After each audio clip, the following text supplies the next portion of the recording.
അങ്ങനെ മൈസൂർ നമ്മൾ വൈകുന്നേരത്തോടുകൂടി പയാന കാർ മ്യൂസിയത്തിലേക്കാണ് വന്നിട്ടുള്ളത് കേട്ടോ. ഒരു ടയറിൻ്റെ ഒരു മോഡലിലാണ് ഇവിടെ ഈ ഒരു മ്യൂസിയം സെറ്റ് ചെയ്ത് വെച്ചിട്ടുള്ളത്.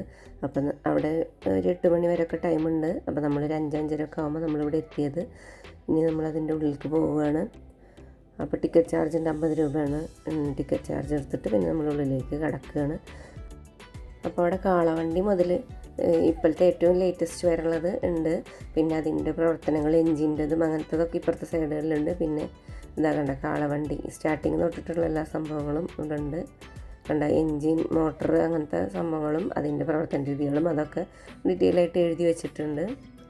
അപ്പോൾ അത്യാവശ്യം നടന്ന് കാണാൻ തന്നെ ഉണ്ട് കേട്ടോ. ഒരു 2 നില ഉണ്ട് സംഭവം. പിന്നെ ഒരു പണ്ടത്തെ ഓരോ വണ്ടികളുള്ളതും. അപ്പോൾ വണ്ടി ക്രേസ് ഉള്ളവർക്കൊക്കെ അത് വിൻറ്റേജ് മോഡൽ കാർസുകളും എല്ലാം ഉണ്ട് അവിടെ.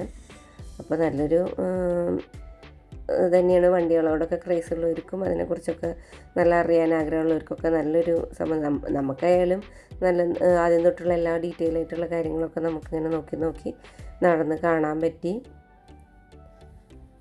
ബ്രിട്ടീഷുകാരുടെ കാലത്ത് ഉള്ളത് തൊട്ടിട്ട് ഇപ്പോൾ ഈ അടുത്ത കാലത്ത് ഇറങ്ങിയത് വരെയുള്ളതിനെ കുറിച്ച് എല്ലാ ഡീറ്റെയിലും അവിടെ കൊടുത്തിട്ടുണ്ട്.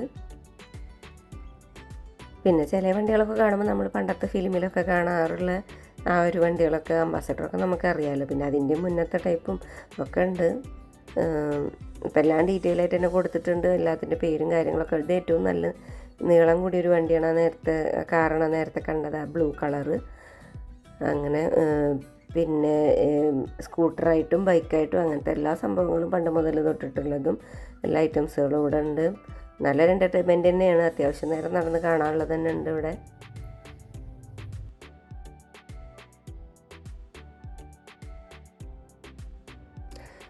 പിന്നെ അവിടെ മിലിറ്ററി അങ്ങനത്തെ വണ്ടികളും കാണുന്നുണ്ട്. അങ്ങനത്തെ മിലിറ്ററി ട്രക്ക് പോലത്തതൊക്കെ കാണുന്നുണ്ട്. പിന്നെ ഇത് അവിടെ കറങ്ങിക്കൊണ്ടിരിക്കുന്ന എന്തോ ഒരു പ്രത്യേക തരം വണ്ടിയാണ്. അതിൻ്റെ സൈഡ് ഭാഗമൊക്കെ കണ്ടില്ല, നല്ല ഒരു പ്രത്യേകത ഉള്ളൊരു വണ്ടി പോലെ തോന്നി. അപ്പോൾ ഇതൊക്കെയാണ് അവിടുത്തെ അത്യാവശ്യം നമുക്ക് കണ്ടുകൊണ്ട് നടക്കാനുള്ളതൊക്കെ ഉണ്ട്. ഷെവർലെറ്റിൻ്റെതായാലും ഷെവർലെറ്റിൻ്റെ പിന്നെ BMW അങ്ങനെ വലിയ ഇതിൻ്റെ ഒക്കെ പണ്ടത്തെ മോഡലുകൾ ഇപ്പോഴത്തെ മോഡലുകൾ എല്ലാം അവിടെ ഉണ്ട്. പിന്നെ അവിടെ ഒരു മ്യൂസിയം ഉണ്ട്. ആ മ്യൂസിയത്തിൽ കുറേ പണ്ടത്തെ പാത്രങ്ങൾ അങ്ങനത്തെ കുറേ ഐറ്റംസുകളൊക്കെ കാണുന്നുണ്ട്.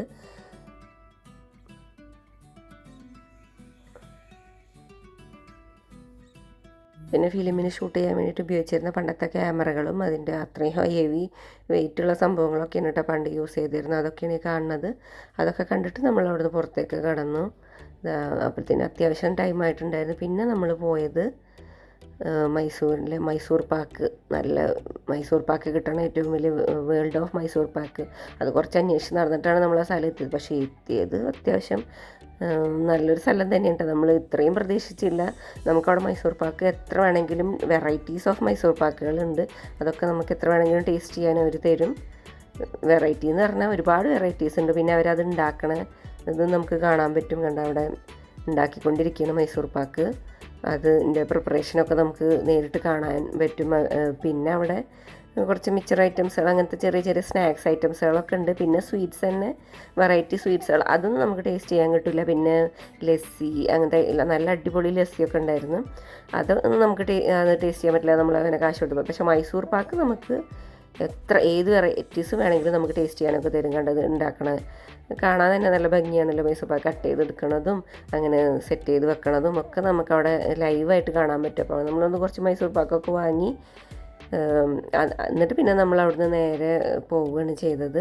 അപ്പോൾ ഈ ഒരു സ്ഥലം കണ്ടെത്താൻ തന്നെ അത്യാവശ്യം നമ്മൾ വൈകിയിട്ടുണ്ടായിരുന്നു. പിന്നെ നമ്മൾ മൈസൂർ പാലസ് രാത്രി ലേറ്റ് എത്തിക്കും. സൺഡേ ആയിരുന്നു. പക്ഷേ ഞങ്ങൾ വന്നപ്പോൾ അവിടെ ലേറ്റൊന്നും കണ്ടില്ല. കാരണം അന്ന് മഴ ഉണ്ടായിരുന്നു. ഇനി അതുകൊണ്ടാണോ എന്നറിയില്ല, ലേറ്റൊന്നും ഉണ്ടായിരുന്നില്ല.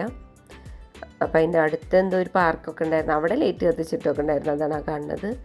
അതും കൂടെ കഴിഞ്ഞപ്പോഴത്തേന് അത്യാവശ്യം ഒരു 10 മണിയൊക്കെ ആയി തുടങ്ങിയിട്ടുണ്ടായിരുന്നു. പിന്നെ നമ്മൾ വേറെ റൂമിലേക്ക് പോവുകയാണ്. അപ്പോൾ ഒരു ദിവസം കൊണ്ട് നമ്മൾ കവർ ചെയ്തതാണ് ഇപ്പോൾ ഈ 2-3 വീഡിയോസിലൂടെ ആയിട്ട് ഞാൻ കാണിച്ചത്. അപ്പോൾ ഇനി പിറ്റേ ദിവസം നമ്മൾ എന്തൊക്കെ കണ്ടതെന്നുള്ളത് അടുത്ത വീഡിയോയിലൂടെ നിങ്ങൾക്ക് കാണിച്ചു തരാം. അപ്പോൾ വീഡിയോ ഒക്കെ നിങ്ങൾ നല്ലോണം എൻജോയ് ചെയ്യുന്നുണ്ടെന്ന് വിചാരിക്കുന്നു. അപ്പോൾ ഇതിൻ്റെ ബാക്കി ഡീറ്റെയിൽസ് ആയിട്ട് അടുത്ത വീഡിയോയിലൂടെ നമുക്ക് കാണാം. പിന്നെ സബ് ചെയ്യാതെ കാണുന്നവരാണെങ്കിൽ ഒന്ന് സബ്സ്ക്രൈബ് ചെയ്ത് സപ്പോർട്ട് ചെയ്യുക. അപ്പോൾ അടുത്ത വീഡിയോയിലൂടെ നമുക്ക് ബാക്കി വിശേഷങ്ങളൊക്കെ കാണാം. Thank you for watching. അസ്സലാമു അലൈക്കും.